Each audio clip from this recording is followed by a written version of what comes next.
Our young striker Fontaine has managed to win the Revelation of the Year, and players who have won that before include Mbappe, Ousmane Dembele, Martial, Griezmann, Paul Pogba, some really top quality players.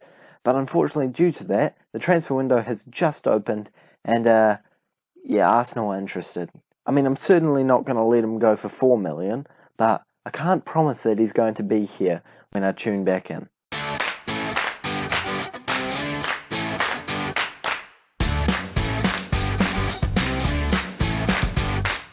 Hello guys, and welcome back to the 5th episode of Replicating Ranieri with Toulouse, where today we have just finished the January transfer window and we are up in 9th place in the league. Not too bad at all, only 3 points away from 7th place Reims.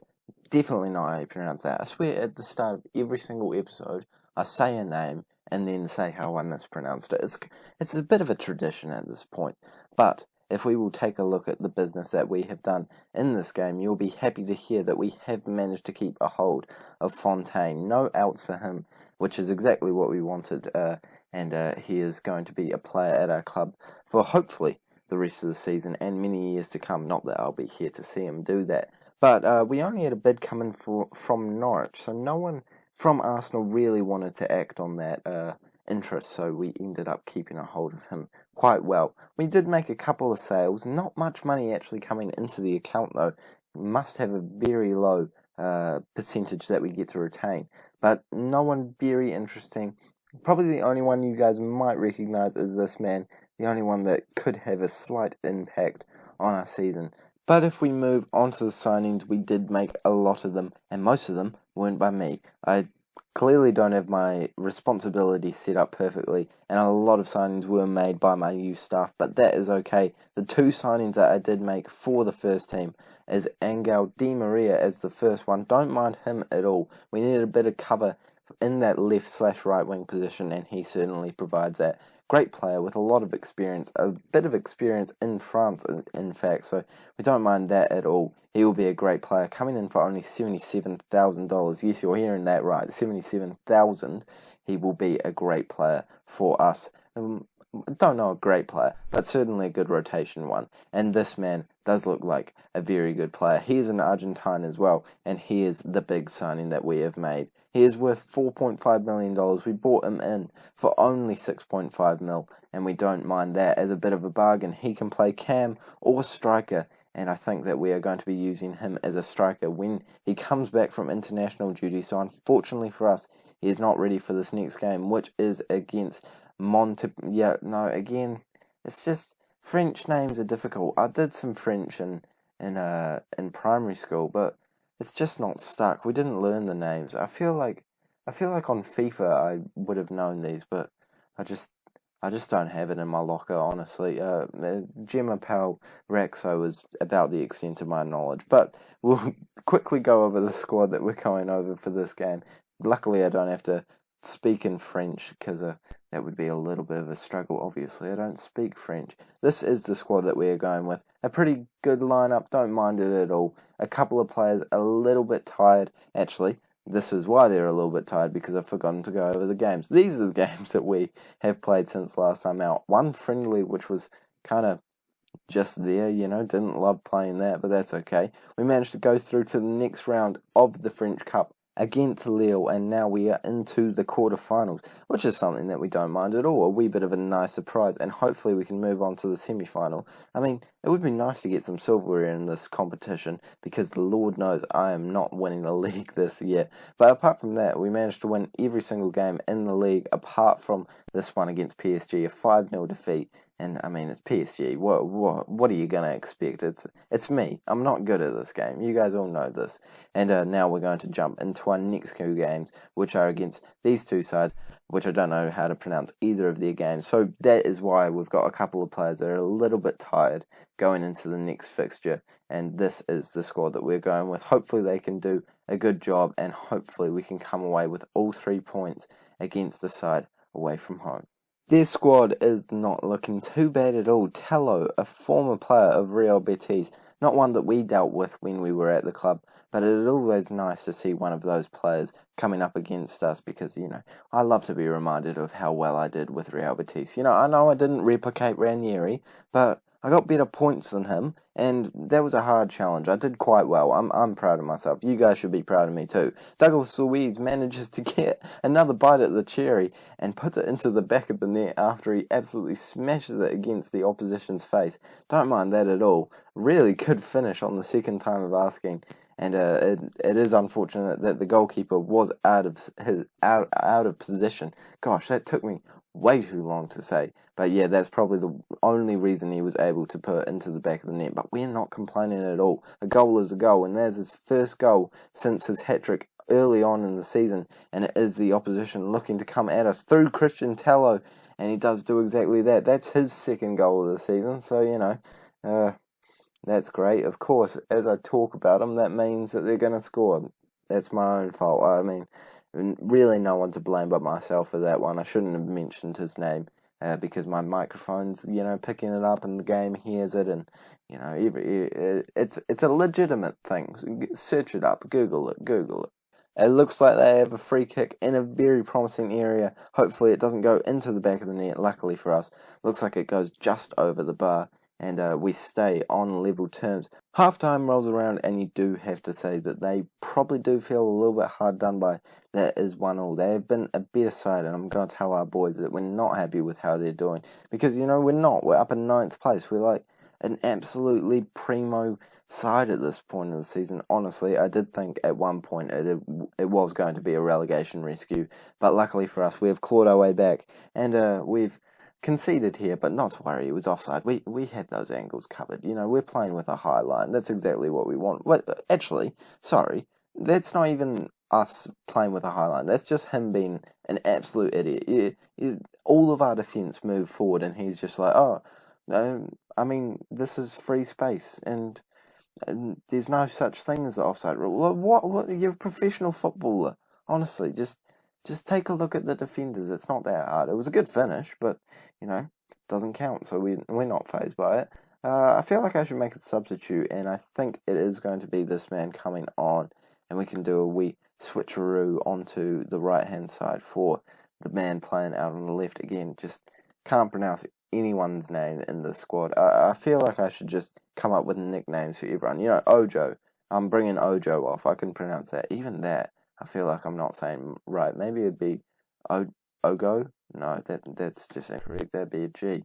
Gosh, I need to work on my grammar. Just pronunciation in general has never been my strong suit. Actually, I've never thought it had been a weak point in my life until now. This has really made me realise. My YouTube career has made me realise, well, don't know if you can call it a career, but it has made me realise how terrible I am at pronouncing names. Gosh, I go on so many tangents during my videos. I hope that you guys enjoy going down them with me, because sometimes I'm just thinking, like, I should just make a podcast where I just ramble, and if you guys watch this, surely someone would tune into that. But we have scored. This isn't a podcast. I need to focus on Football Manager content. We have scored, and we are 1 goal to the good with only a couple more minutes to go, and we have been the more dominant side in the second half after the first half performance being quite poor. Despite our players being very, very tired, we are able to claw our way to all 3 points as the final whistle goes. And we don't mind that at all. I'll tell them a good win, and hopefully they are feeling delighted about that. I'm feeling delighted about that. Let's jump straight into the next game. Hopefully no one else is feeling too tired, because I feel like after that game and the game before, it's going to be a bit of a struggle in the next one. But hopefully we at least have a couple of our best players fully match fit for the next game. With no messing around, we are ready to jump straight into the next game, and this is the lineup that we're going to be using. If you take a look at the fitness of people, I'm going with it's not going to kill them attitude. They'll survive, honestly. We do finally have our star striker, well, star cam, whatever you want to call him, De Vito, on the bench, and he is probably going to make an appearance. Not quite fully fit just yet, but then again, neither is the rest of the squad. But let's jump straight into this one. Let's give him a number. What number should we give him? I never show you guys this. Let's give him number 12. There's a bit of a backstory as to why I gave him number 12. is because when I used to play football, I always used the number 12. And when I used to play FIFA when I was younger, I always gave the number 12 to, like, my favourite player or to the, like, most promising player or something like that. So even when I play Football Manager these days, the number 12 is the shirt number that you want to be getting from me, you know? It's a high honour, so he should definitely be able to live up to that if you take a look at his stats. Hopefully he does exactly that. And let's see how he does in his debut against this side. Again, another side that I don't know how to pronounce their name. I'm not sure if these names are all correct. Actually, no. That's the La Liga where they're not all correct. I'm pretty sure these are all correct. I'm just terrible at pronouncing them. So let's jump into the action. Hopefully there's a goal to get us straight off the bat. And, well, we'd probably need to hit them early because we are not feeling at our full fitness just yet. But they are the ones running at us right now down the left side. Styles. Didn't realise they had a One Direction member. Gosh, I'm so funny. And they do cross it in. Unfortunately, straight off the bat, they are 1-0 up. And it looks like it could be a day to forget if we can't get back into it straight away. Because they have 2 shots to their R2. You know, it's pretty even.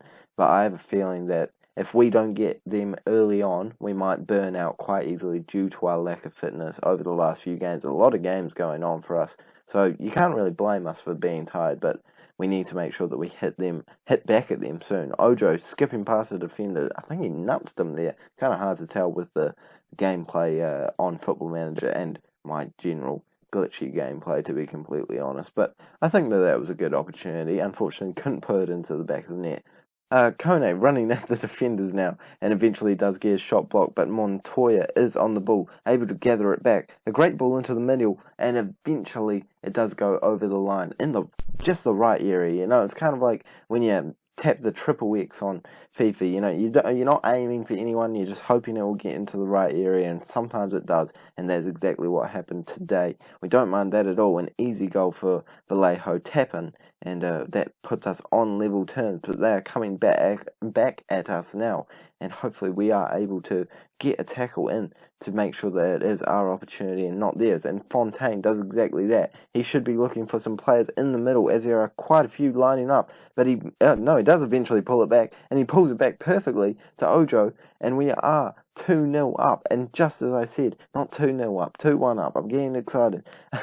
And just as I said before, we need to make sure that we do hit at them early, and we do exactly that, getting 2 goals in the first half. And we don't mind that at all going into halftime. And we have been the dominant force, you have to say. We have played better than them. Well, not the dominant force, but, you know, we've played better. And I think that we deserve to be 1 goal up. But it might not be over yet, as we almost collect the ball there. But it is still them on the ball, running at us. A good tackle there. Actually, I was a little bit worried for a second when I saw him go in with that lunge that it was going to be a red card. But luckily for us, it's not. Kone puts a great ball over the top, and Fontaine does really show up today after seeing the new striker / cam being brought into the side. He gets 2 assists and 1 goal in the first half. This is a great performance from the squad. After a disappointing first few minutes where they managed to score against us, we've really come back into it, and I don't see a way that we throw this result away now.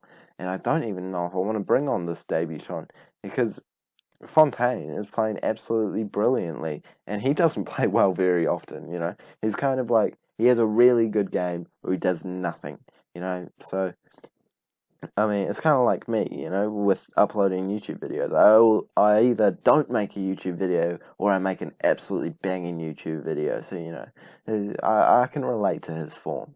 We have our first chance of the second half, and it is us on the ball, playing it long to Fontaine.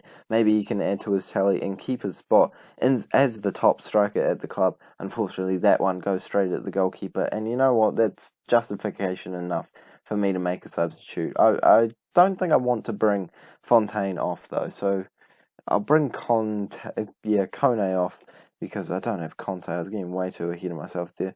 I'll move him into this position. I honestly don't know if this is going to work, but I just want to get him onto the pitch, give him a crack in the starting lineup, and see how he does. We'll also take off Illich to give him a bit of a chance to have a breather, and I think that's all we're going to do for now, but I'm sure I'll be using that last substitute, considering how tired most of our players are, and hopefully DeVito can pop up and maybe get an assist or a goal in these last few minutes. Not going to be disappointed if he doesn't, of course, but I wouldn't complain if he popped up and did something like that for us in the last few minutes. They are on the ball, and it looks like they are the ones more likely to be scoring now. But as we collect the ball, we're going to build from the back, as we love to do, and see if this slightly different formation works out well. I've seen other YouTubers do stuff like this, but I'm not really good at this game, so I just kind of just did it just because I want to give a young player a debut now. And Styles does make a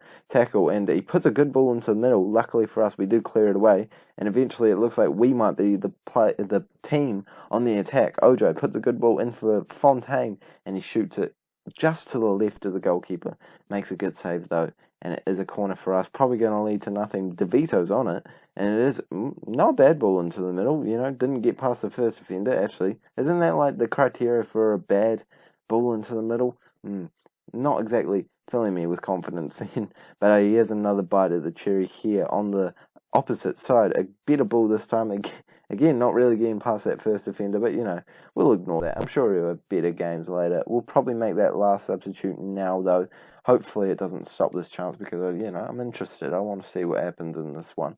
We'll take off Vallejo and bring on our other left winger that I don't know how to pronounce his name, and see how he does in the last few minutes. Imagine it's not going to do anything, but always good to keep Vallejo on full fitness. And Fontaine does go through after a great over-the-top through ball from our central defensive midfielder who came on for Illich, and we are 4-1 up.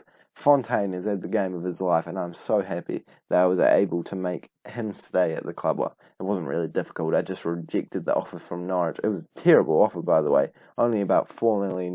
It's going to take a lot more than that for me to take away our best player. They've just scored from a free kick, but I'm not too bothered. We're definitely getting all 3 points here today, and we're just waiting for the final whistle, which does eventually come. Don't mind that at all. Fontaine, definitely the man of the match.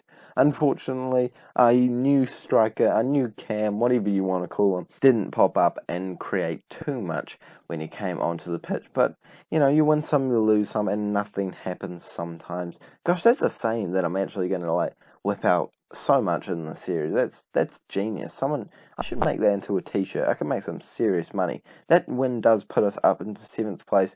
5th place is probably not quite doable, but 6th place is definitely doable with us being on the same points as Bordeaux. So I think that's a pretty good target for this season. If we made 6th place, I think I'd be happy with the way that we did, and certainly considered this season a success. And it didn't look like it was going to be one at the very start of the year, but that is where we're going to end this episode. Just checking to see if we had any injuries or anything, because I don't really remember what happened in it, but that's okay. No injuries or anything like that, so we will end this episode here. Thank you guys so much for watching. If you did enjoy it, make sure to like and subscribe so you don't miss a single video on this channel. We make daily Football Manager content around here, and I'll see you all. Wait, no, I'm not going to do that yet. I'm mixing up my intro. Yeah, my outro, sorry. You meant to go, we make daily Football Manager content, so make sure you stick around so you don't miss any of that, and then we'll see you all later.